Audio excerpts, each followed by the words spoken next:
Hey everybody, it's Theresa here of Larkin Design, and welcome to a layout share that I wanted to do today. And so this year I have had the distinct honor and joy of being on the Clique Kits design team. And what I'm doing for the design team is blog contributor.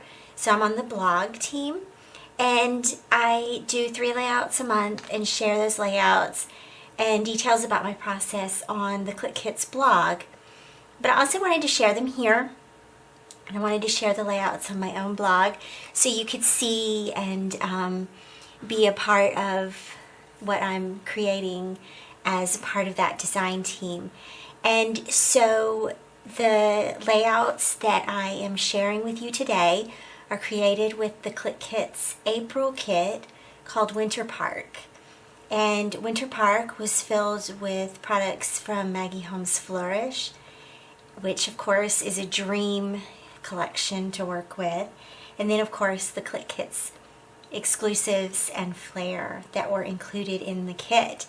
And so I just dug in and had a really awesome time working with these products.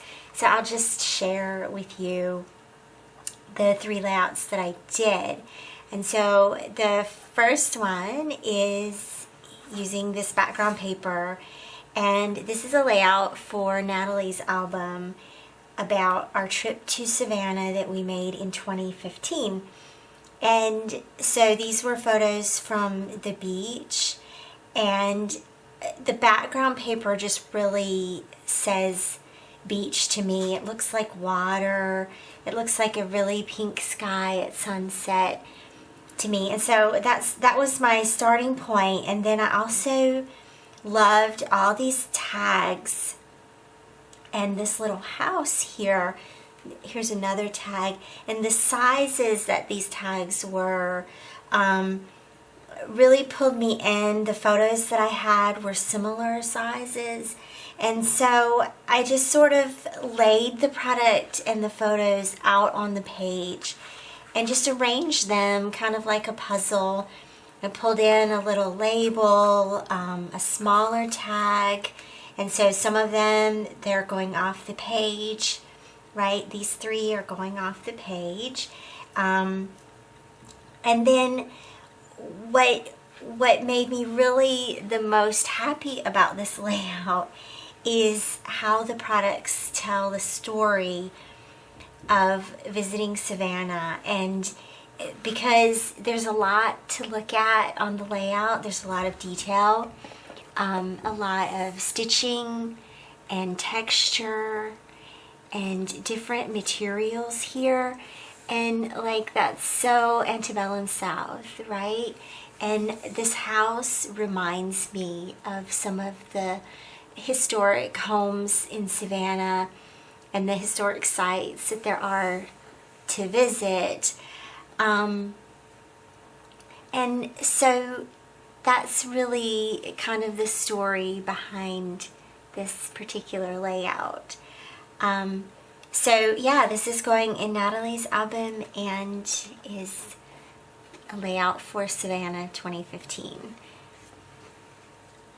The next layout I did is a mixed media layout, and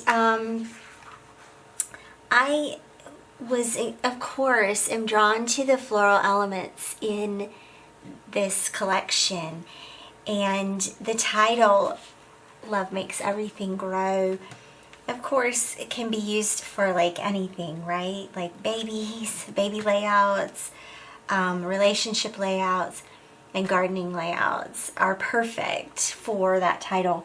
And so I had these photos of our geraniums from last year. It's just been sitting on my desk forever. And of course, you're probably a lot like me if you live on the East Coast of North Carolina or on the East Coast of the US. You're ready for spring, and I'm ready for spring, and so this layout is a call for spring to come. So what I did was I started with just white basil cardstock and the tissue paper that the kit was wrapped in when I got it in the mail.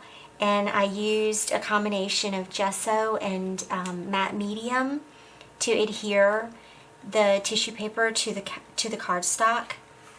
It's really rough. There's some texture underneath there, if you can see right there. It just gives a little texture and some black and white.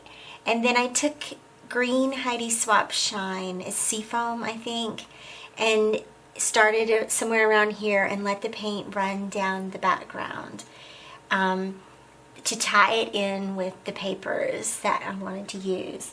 And so then I just layered these two. There's that green sort of scallop paper that's the B side of the floral. And I just sandwiched them on top of each other and then created my grouping. And so the kit came with one of the frames, and when I laid the wood frame on the layout just as it was with the wood veneer finish, it was a little bit dark for the layout, so I just used gesso and gessoed over it. What happens is then there's little details that pop in the etching on the veneer, which is really awesome. And so now the frame becomes an organic part of the layout. And then I stitched the title and added some little details around the frame. So hopefully you can see those here. And then I added my journaling.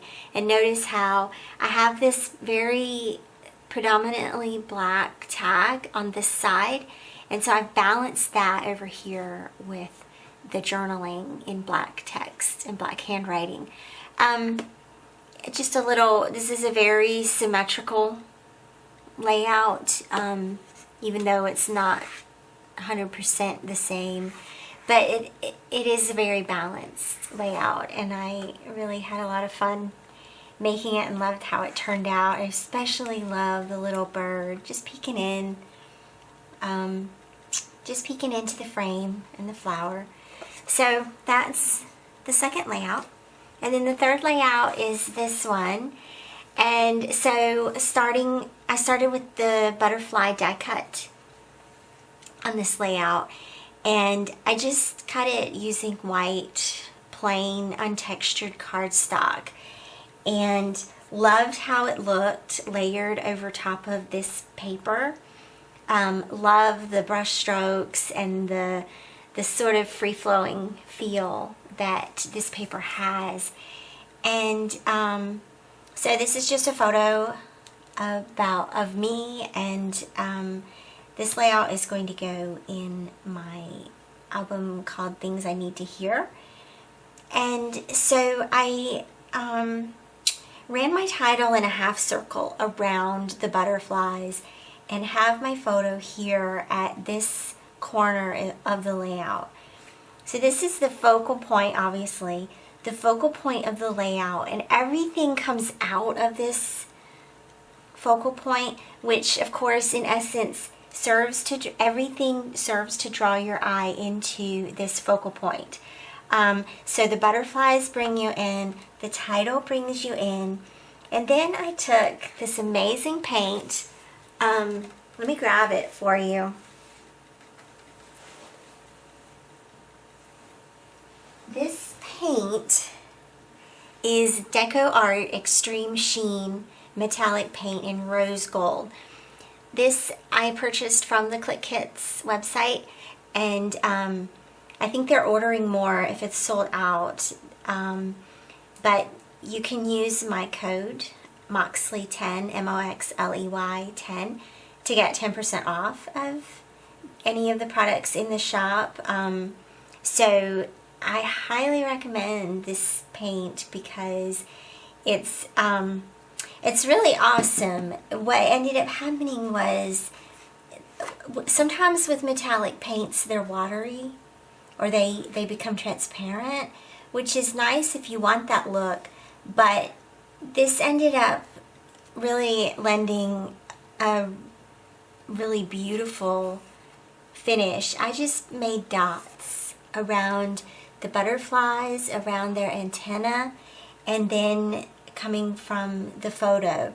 I used a really fine, tiny brush like this. And you can also use the end of your paintbrush and just dip it in your paint and then make your dots. I prefer to use the brush just because it made more of a, all of the little dots are unique in their own way, and I wanted each butterfly to feel a little bit different. And I also did some brush strokes here along the body of the wings of these butterflies. So just a fun technique if you like to paint but you don't feel artistic or it feels overwhelming to you. This is a great way to still use a brush and enjoy the media of it. But just use the outlines of the die cut. And definitely a fun way to dress up die cuts as well, or cut files. I also added these little dots here on the body of the butterflies.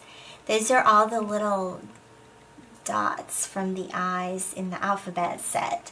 I did all the little circles from the I's and the J's and put those on the layout. It's probably the only time that I will use all the little dots from an alphabet set. So, but that was fun and a lot of fun to make. I've noticed about myself that in the last two layouts that I'm on a horizontal kind of thought pattern for my layouts this month, and so that's fun. That's fun to pay attention to that, see what you're into this month, what I'm into. And so that is pretty much my Clique Kits layout share for April, and thanks for watching. I hope you enjoyed those layouts. I'll share some close-ups with you at the end, and be sure to like and comment and subscribe to my channel. I'll see you back here again soon. Bye-bye.